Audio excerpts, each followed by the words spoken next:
We are recording on Monday, December 2nd, 2024 at 1:03 p.m. Eastern Time with Miss Claire Lopez. And as I was just telling her, my heater's cut out in here in Portland and it is absolutely freezing. So if at some point somebody comes in here, it's probably the maintenance guy. But yeah, I mean like last time, it's where do we start? I mean, I think the last episode we did was about the ATACMS missiles, and then a day or two later was the Oceanic hypersonic or inter whatever. Dr. Ted Postal from MIT is coming on next week to talk about that.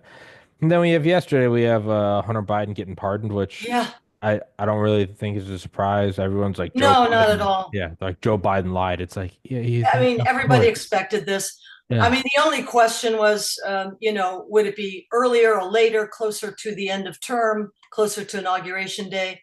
And it turns out it's the beginning of December, 6 weeks out or 7 weeks out or whatever it is.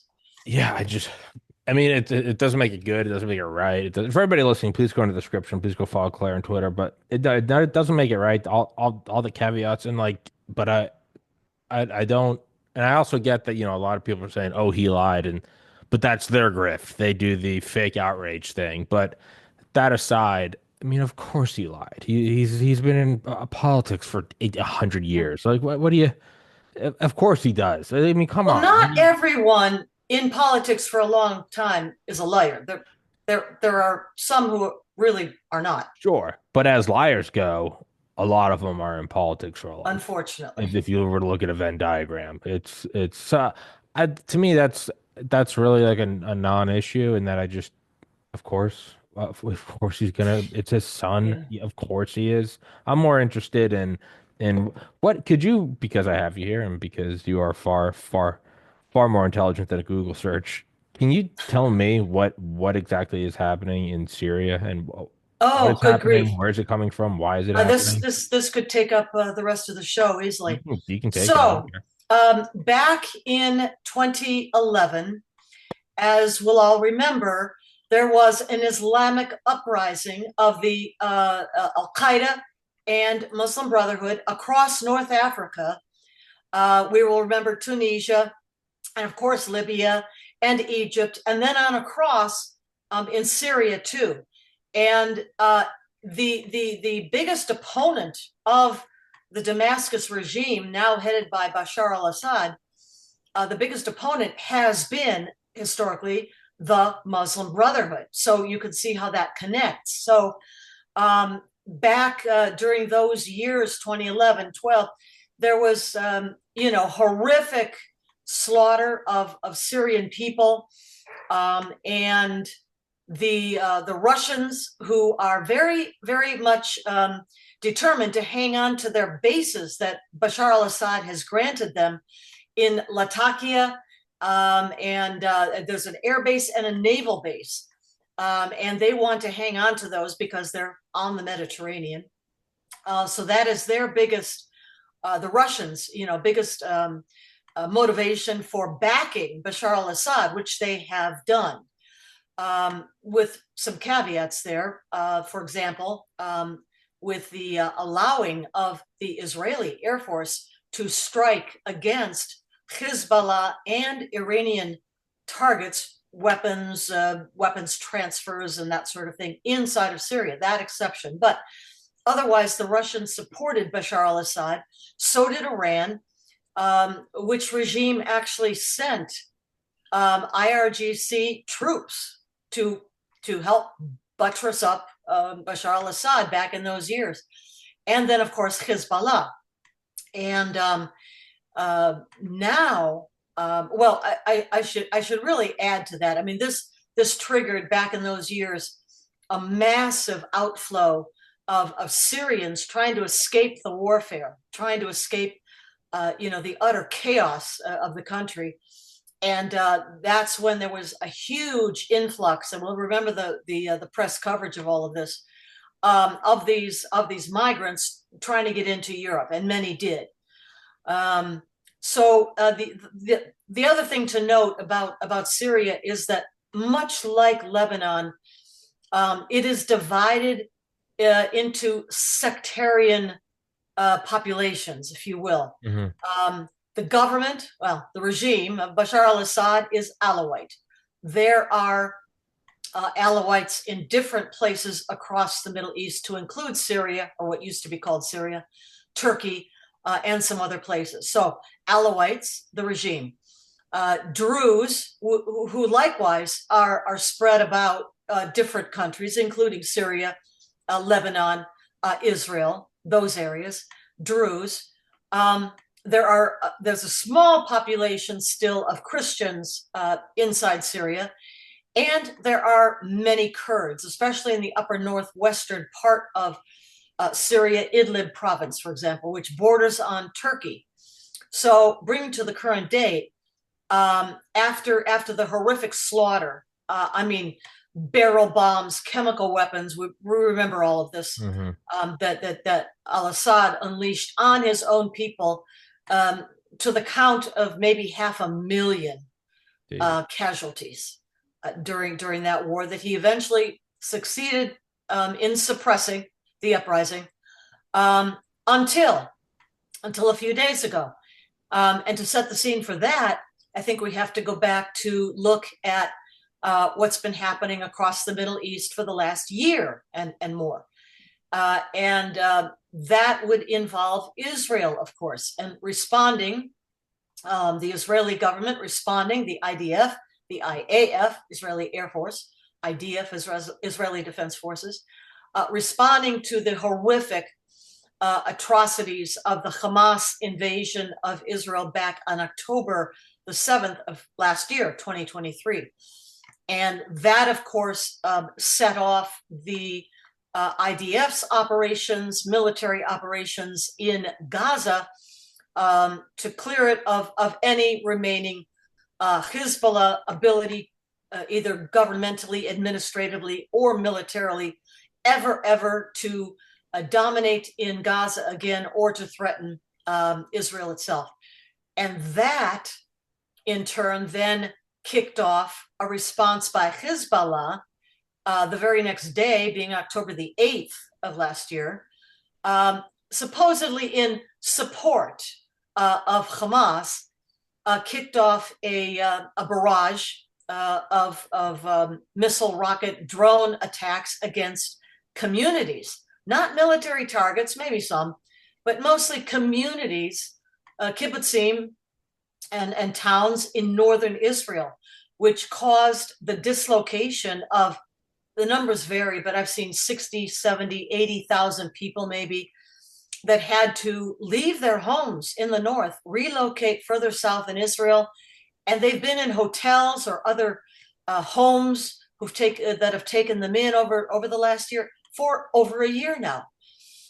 So that's Hezbollah, which then, the response from Israel was to begin going after Hezbollah, in particular in southern Lebanon, the part maybe 10 miles on the average, it varies, but say around 10 miles north of Israel, up to the border, the Litani River, the border of the Litani River. And that's been going on now. And during this time, so what we're talking about is the IDF absolutely dismantling the capabilities of Hamas and PIJ, Palestinian Islamic Jihad in Gaza too, and of Hezbollah now for the past several months. There was, the pager explosions that took thousands of Hezbollah operatives hors de combat, never to return to combat. Their hands are blown off, their eyes are hit as well. So that, combined with a targeted assassination campaign against the very top leadership of Hezbollah, to include the Secretary General, former, now with his virgins, Hassan Nasrallah, as well as something like 18 or 19 of the other absolutely top level of Hezbollah. It's gone. It's not there anymore. Formerly the sort of officially number 2 of Hezbollah, it's Naim Qassem, has now taken over leadership, but he's always been more on the academic side, or the quieter side, if you will, not a Hassan Nasrallah. So all of that's been happening in the neighborhood uh, of Israel. And one more, and that is Iran itself, the head of the snake. And we'll remember that back as long ago as April of last year, I'm sorry, April of this year, 2024, the Iranian regime unleashed a barrage of 181 ballistic missiles. That is nuclear capable Hmm. ballistic missiles, although they were not tipped with nukes this time. And thanks to a very strong layered air defense by Israel and the assistance of the United States and even other regional Sunni um, partners in the area, those attacks really did not cause casualties or hardly any damage. One Bedouin girl was killed in Israel. Um, Fast forward then, Israel then took a second barrage out of Iran on the 1st of October, that being 2 months ago. And that barrage likewise was deterred, not deterred. It was countered. Hmm. And again, thankfully, no serious casualties or damage inside of Israel. But the point here being that in April and then again in October, following each of those attacks by Iran, Israel responded. And in April, we'll recall that response included quite limited, really, return fire against Iran. Israeli Air Force jets crossed over into Iranian airspace after taking out all the advanced radar located in Syria and in Iraq, flew into the airspace of Iran. And what did they do last April? They took out an S-300 aerial defense battery from the Russians. It was geographically located between the enrichment site of Natanz for the nuclear weapons program and Isfahan, which is the conversion site for Iran's nuclear weapons program. Okay, fast forward now to October, again, just a couple of months ago, month and a half, end of October, so a month and a half, not even. Israel responded to the 1st of October Iranian barrage, and this time took out the remaining 3 S-300 aerial defense systems that Iran possessed. These, as I understand it, were located in and around Tehran. They're gone. So what this means is that right now, Iran is essentially naked in terms of aerial defense, completely open. They have nothing left to counter an IAF strike in the future. And it's already been ascertained that Israel can hit what it wants when it wants inside of Iran. So that's the situation we're at right now. So taking all that together, the Iranian regime, yes, all of the proxies, we talked about Hamas, we talked about Hezbollah, we could mention also the Hashd-e-Shaabi Shiite militias in Iraq and operating too in Syria, and the Houthis. They've all been degraded by return response, counterattacks from Israel. They've all been, and they were kind of the Iranian regime's insurance policy, kind of deterrence, which obviously is gone. That what was not effective, but also then insurance policy for a counterstrike. But they're not capable. Hamas, Hezbollah, Houthis, really not capable of doing much in terms of a counterstrike right now. So putting that whole scenario together, Hmm. and now looking at what used to be called Syria, what happened just a few days ago is that Turkey-backed jihadi Sunni militias, remnants, for example, of the Islamic State, the Turkey-backed militia that's called Hayat Tahrir al-Sham, remnants of Al-Qaeda, they all joined together. It looks at certainly the backing, if not the instigation, of the regime in Turkey of Recep Tayyip Erdogan, and they crossed well, border, kind of not much of a border, but okay, they crossed into Idlib province, again, northwest part of what used to be called Syria.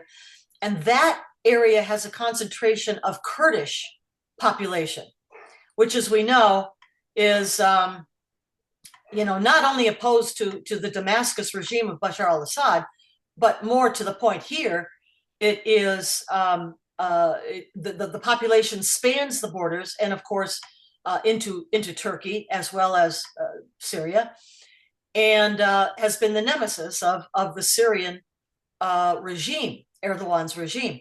So they crossed over, and then those remnants of those those different jihadi groups, they're Sunni. Okay, this is all Sunni, joined together and began attacking, in particular, the Kurdish towns and villages in the area of Idlib province.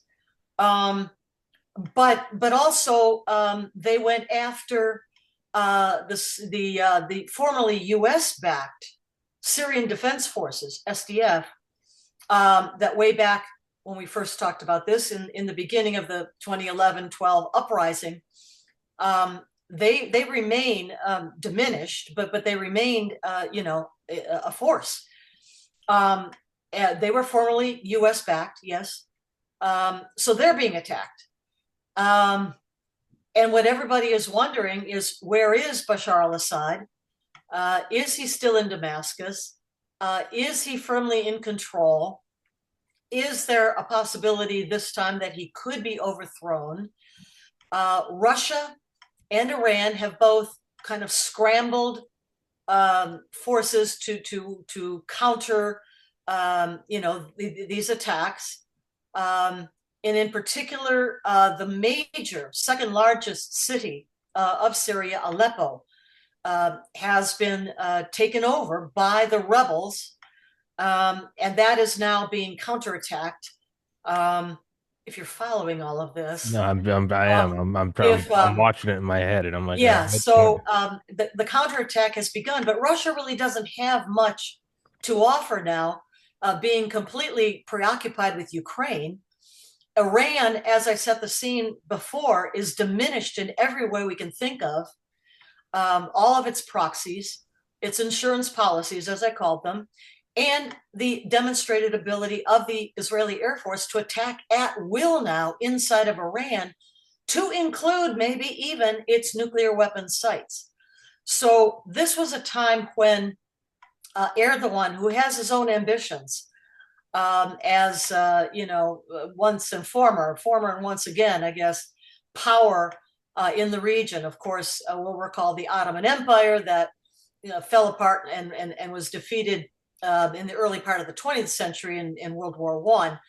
Well, a few years ago, about 6 years ago, to be exact, if I remember right, 2018, I think, while at the Center for Security Policy, I edited and also co-authored a book called Ally No More. You can still find it online. Ally No More was written in a series of chapters, each one by a different author, and I'm one of them, and there were many others.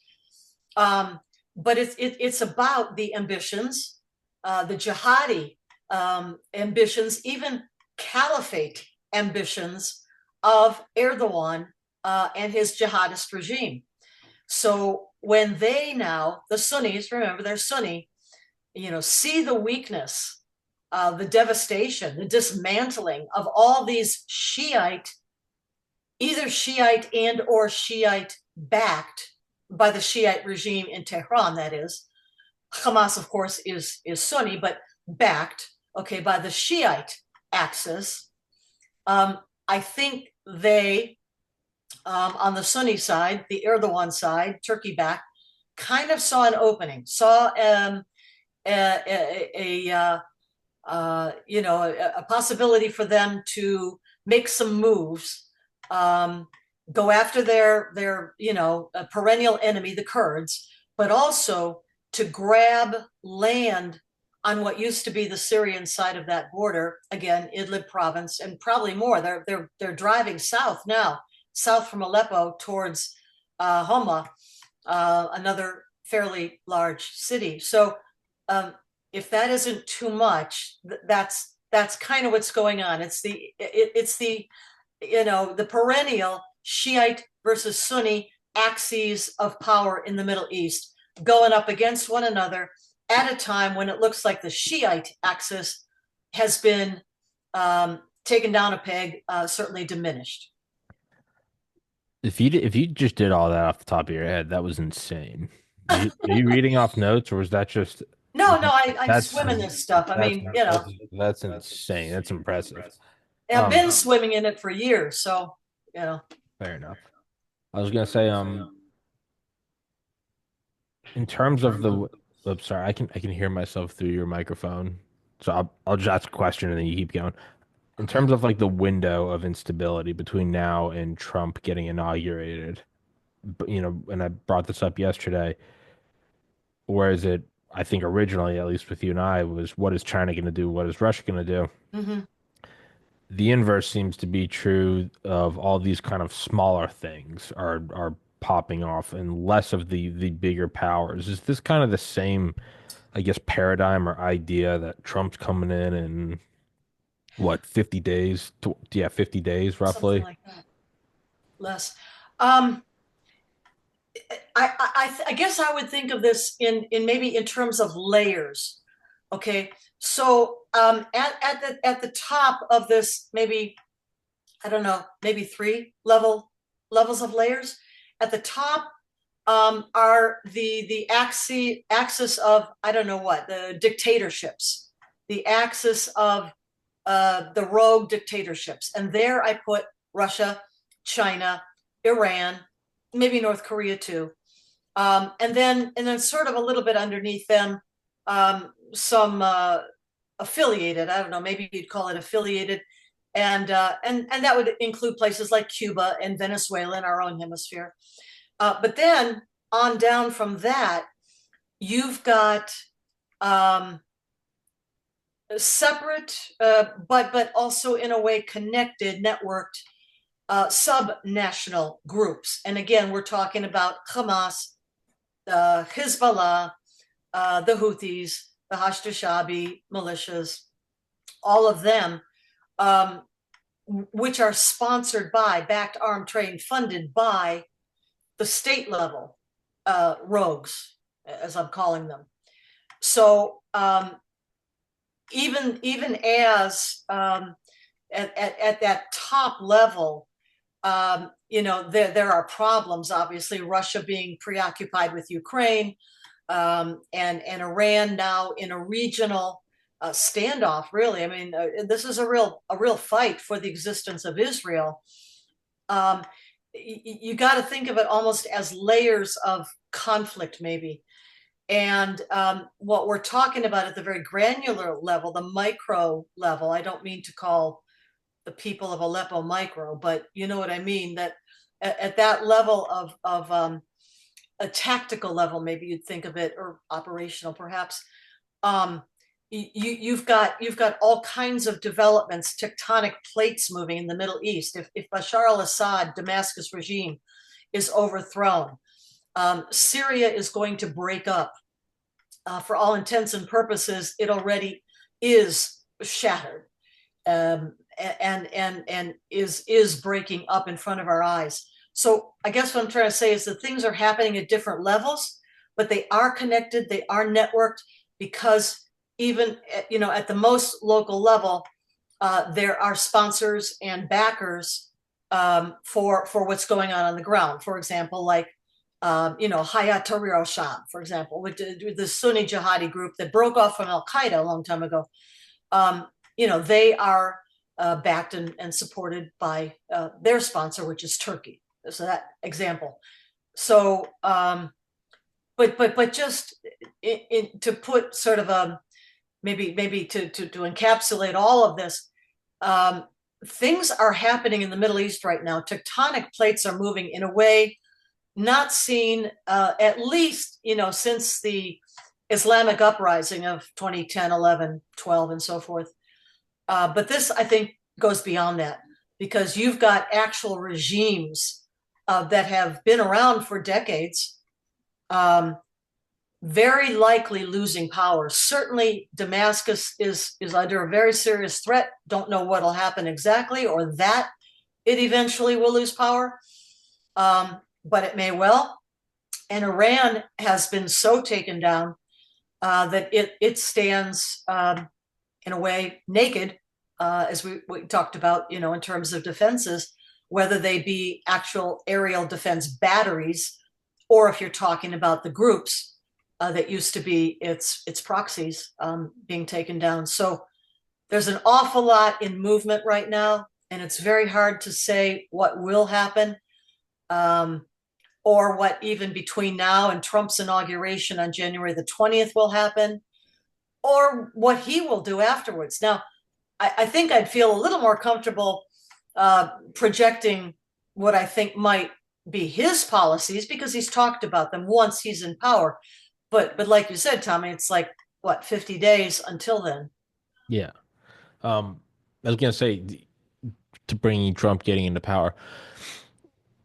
What kind of change do you think we're going to see once? Because I think the common theme, at least we've talked about over the last couple of years, is the absence of a strong man, and it's currently the United States. The absence of an overwhelming hegemon, it does result in sort of Chaos. yeah, for lack of a, Yeah. there's it's a substitute teacher, and it's just everything kind of goes crazy.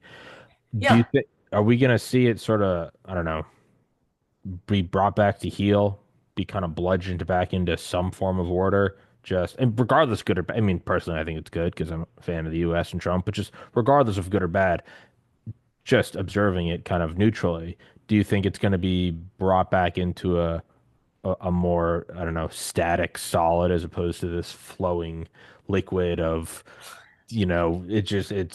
Russia and Ukraine and what's Yeah. Taiwan going to do and Iran and Israel.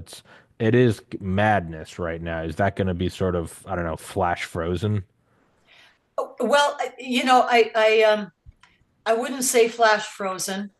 I would go back to your initial premise, which is that when the United States withdraws power and influence from a troubled region like the Middle East, but more broadly elsewhere in the world, around the world,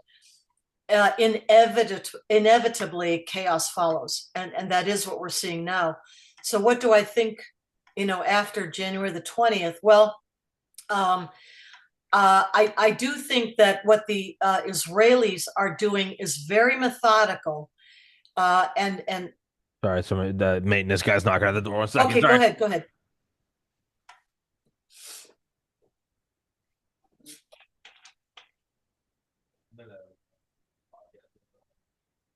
Yeah, no worries. Whatever you need. All right, perfect. Thank you. So, as I said at the beginning of the show, the Yeah, heat no, is you being have messed to. up. You got to get some heat in there. Yeah, no. But sorry, So, continue. yeah, so I do think that once President Trump returns to office in January, um, that the things already now underway will continue, and I'll say what I mean about that.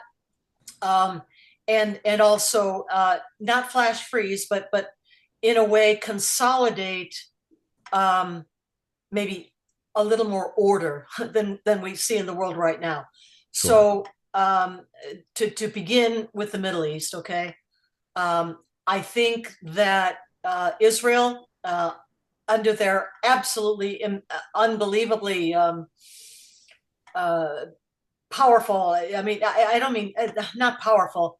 They're outstanding. Sure. Prime Minister Benjamin Netanyahu.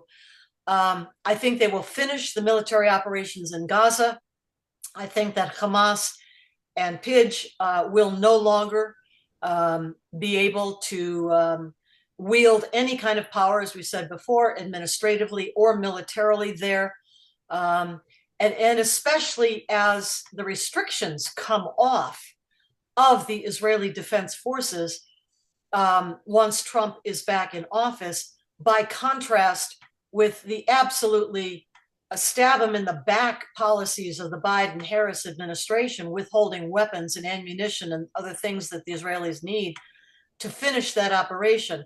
I think that the IDF will be required to maintain a presence in Gaza, at least for the time being, even once major military operations are finished, and that's simply to restore order, and then perhaps to devolve responsibility administratively, civically, for things like the roads, the electricity, the water, trash pickup, what have you, and importantly, distribution of continuing humanitarian aid. So I think that will settle down. As far as the northern border, north of Israel, the southern part of Lebanon, I think Hezbollah has been sufficiently degraded, dismantled, really, that they will not be able to threaten those northern communities of Israel as they had done before. And remember, they were not using those very long-range missiles that they do have still, some in their stockpiles. What they were launching against those towns and villages close to the Lebanese border were things like anti-tank rounds, drones, Hmm. and shorter range rockets. Those have now been destroyed because they were located, stockpiled there in southern Lebanon, destroyed. Now, unfortunately, a lot of other homes and other facilities, other buildings in southern Lebanon also have been destroyed, but because they allowed themselves to become military targets. And by that, I mean weapons and ammunition storage places, and also missile launch sites in private homes. That's the only reason private homes were hit by the Israelis, because they had a missile room in them, in their attic, in their garage, wherever, the basement, I don't know. But I think that will permit the people, population of northern Israel, eventually now to return to their homes in northern Israel, assured that they will be safe and secure in their homes, living there again.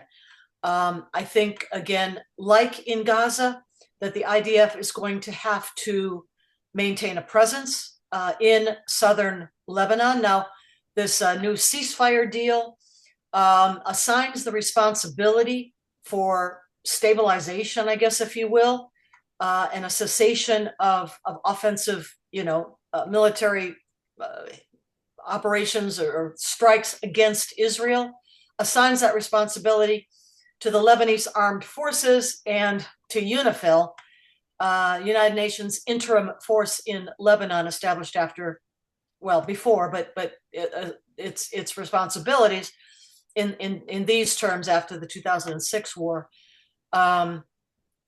neither of which, the LAF nor UNIFIL, has been particularly effective at disarming or preventing the rearming of Hezbollah in that southern area. So while the ceasefire agreement assigns that authority of stabilization to those two, I think the IDF has carved out within the agreement its own authority that, if necessary, it will take measures to defend its northern towns and villages if Hezbollah somehow returns to attacking out of southern Lebanon. But I think, again, that the IDF is going to have to maintain a presence there. I think I saw 60 days, if I remember, in the agreement for the IDF to remain a presence there in southern Lebanon, and after that,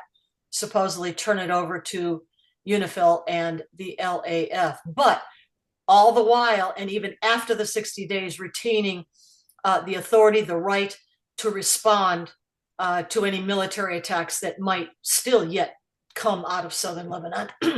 So in that sense, that'll be stabilized. Southern border of Israel, northern border of Israel.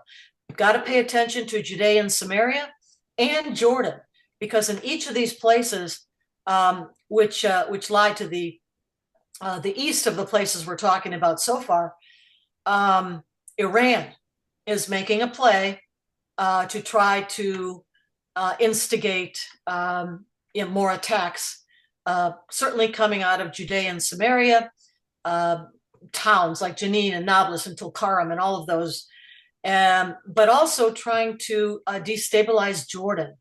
Now, Jordan is kind of precarious because, of course, as we know, the monarchy led today by King Abdullah is it is not native to that area. It comes eventually back in the 20th century out of Saudi Arabia. And so, by local Arabs and Muslims, they have often been seen as, I don't know, carpetbaggers, I guess, or something like that. Um, and certainly the Muslim Brotherhood has a very strong, um, powerful presence inside of Jordan. And Iran, of course, long time, yes, Shiite Sunni, but a long time partner of the Muslim Brotherhood, going back, I would say, probably as far as the 1960s and 70s, when they were training side by side in the Bekaa Valley under the KGB. That's how long back that partnership between Shiite Iran and Sunni Muslim Brotherhood goes. But again, Iran's regime trying to stir up the Muslim Brotherhood in particular in Jordan to destabilize it. So, got to pay attention to what's going on in those two places, meaning, again, Judea, Samaria, and Jordan. Um, but the other thing, and I'll end with this, just like this little tour d'horizon, um, that the Abraham Accords, which were a singular accomplishment of President Trump's first term in office, and at the time included United Arab Emirates, Bahrain, Sudan, and Morocco, those four. But obviously, with the support and the backing of Saudi Arabia, and in particular of its crown prince. It's called MBS, Hmm. Mohammed bin Salman, son of the king, who still rules, King Salman, but not in such good health. And really, the reins of the government are with MBS. So they backed, Saudi Arabia backed the Abraham Accords. I think that with Bibi Netanyahu still leading the government in Jerusalem, and Trump now returning to the White House in Washington, D.C., I think we can expect to see even perhaps further expansion of the Abraham Accords, maybe even to include Saudi Arabia, but perhaps others too in the Gulf area. I'm thinking of places like Kuwait, maybe Oman. We'll see. But that would go a long way towards stabilizing the region as well. Um, that partnership with Israel. And I will say that even during these last 4 years of the Biden-Harris administration, um, the ties, the connections in terms of business ties, business deals being done, um, sports and athletics exchanges between and among these countries with Israel. Um, that went on. Academic exchanges, exchanges of technology, a lot that Israel has to offer in terms of technology, and they need water technology, medical technology, you name it. So that's been going on. I think it will come more into the open, after January the 20th, and I think it will expand. Um, in terms of like looking back at I mean, obviously you have to know the history of things you're getting into, but it's like technically we could, I don't know, we could trace Trump getting elected back to, Napoleon or something. You could technically go back as far as you want and say this is where it started. Then you go before that and say, well, actually it was Christopher Columbus, and actually it was, but there's a kind of like a cutoff point of relevancy.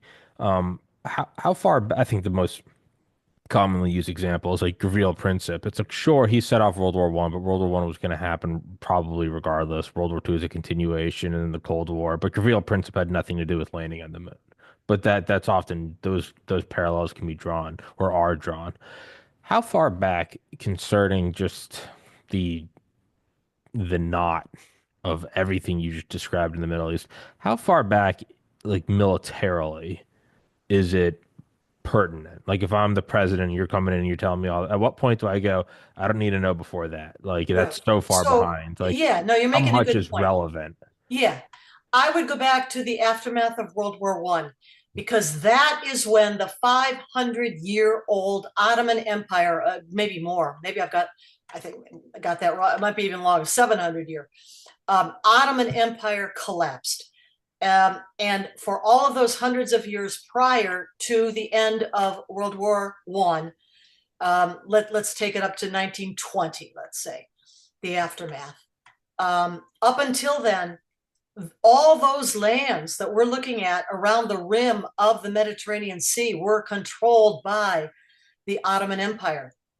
And when it broke up, all those lands, except for what is today, Turkey, the state as we know it now, but all of its Ottoman Empire possessions fell to the control of the Allied powers that won World War One, and in particular in the Middle East, that means Britain and France. And that's where the geography, the administrative divisions, countries of the Middle East as we know it today, when those were drawn. There never was a Jordan. It never existed. There was no Iraq. Iraq was three vilayets or provinces, maybe you'd say, Basra, Baghdad, and Mosul under the Ottoman Empire. It was never a country. And that's why trying to cobble these places together, and we can talk about Syria in the same way, it doesn't work very well. Iran, of course, Persia for many centuries, 2,500 years or more. But it likewise is an empire built on the remains of conquered peoples who want to be free. The Kurds, the Baluchis, the Azeris, the Ahwaz Arabs. So across the Middle East, the map and everything changed after World War One, and that's where I would start.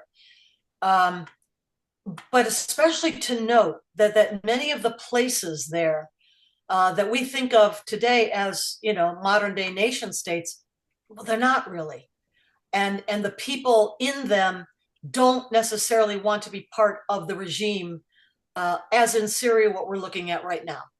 The Kurds, they don't want to be part of a Damascus regime. The Kurds, of course, were deliberately, and here's another point, after World War One, deliberately broken up as a people, broken up so that their population was scattered among Turkey, Syria, Iraq, and Iran. And they've never had a nation state of their own, even though they are a people who, in my opinion, at least deserve a nation of their own. So all of this geography, all of this administrative, line drawing on maps, that we're dealing with the aftermath of that right now, I think take it back 100 years. About there then. Um, and then I guess and then the inverse of that is, or the extrapolation is everything we do. Like I think yesterday the U.S. started doing strafing runs with A-10 Warthogs. How far forward does it, like I feel like Russia or Taiwan or China, those are kind of different, but this seems something where it's like, yeah, this aid to this one pocket, this isn't going to solve it all, but we're just trying to kick the can down the road. Is that all we're really trying to, like, I mean, it Well, Middle no, East seems pretty futile. Like no, it's we're not not futile. No, okay. and I think it's bigger than that. Yes, you can look at very specific places and conflicts like Russia and Ukraine, like Xi Jinping and the Chinese Communist Party eyeing Taiwan, a takeover of Taiwan. You can look at these subnational terror groups, Islamic jihadi groups, going after Israel, and you can look at it at that ground level. Yes, but at the larger level, I think there's something else, and I'm sorry, we're going to go back a few centuries. We're going to go back to the Treaty of Westphalia. I think I've talked about this Hmm. before. Treaty of Westphalia, agreed upon among European powers in 1648 in the aftermath of the horrific 30 Years' War, which just decimated the population, civilian population of Europe at the time. Powers got together and said, we can't do this anymore. We got to fix this. And that, for the first time in this town, that's where it's named from, now in Germany, Westphalia, decided that the unit of international order, ideally speaking, would be the sovereign independent nation state with, again, ideally inviolable borders. That was the system for the first time in the history of world history. That was established as an ideal situation, a sovereign nation state. Obviously, that ideal has been violated, multiple continually times. But I think that's what we have to look at today, because we of the United States, certainly European countries, many other countries in the world. I mean, go where you like, Far East, South America, Africa, any of the unit of organization is the sovereign nation state. And when one of those invades another, that is a violation of a system that we all value. We're all part of it. And I, in my opinion, think that we need to, at least in some supportive way, help to defend it. Now, again, going back to these, I talked about this earlier, the axis of the dictatorships, or the axis of the rogues. Russia, China, and Iran, the three big ones, they are not countries. They really aren't.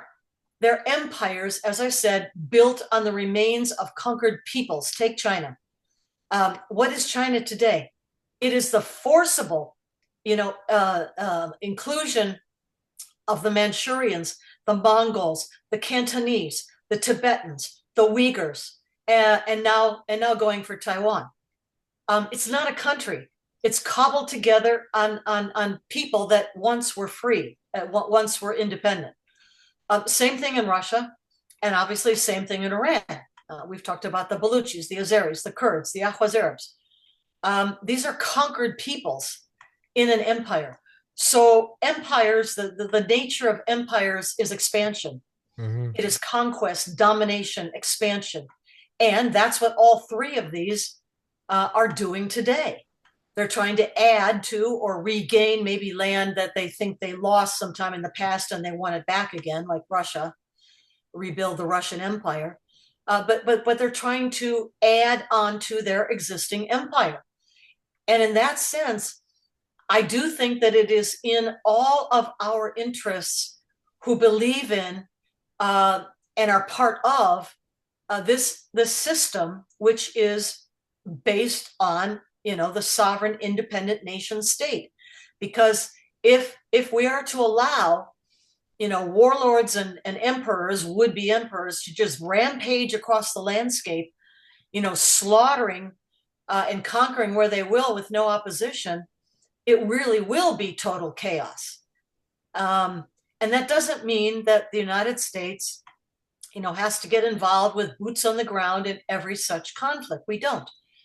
But I think we have to recognize what this system is and why we value it. And if we value it, why we should at least help to defend it.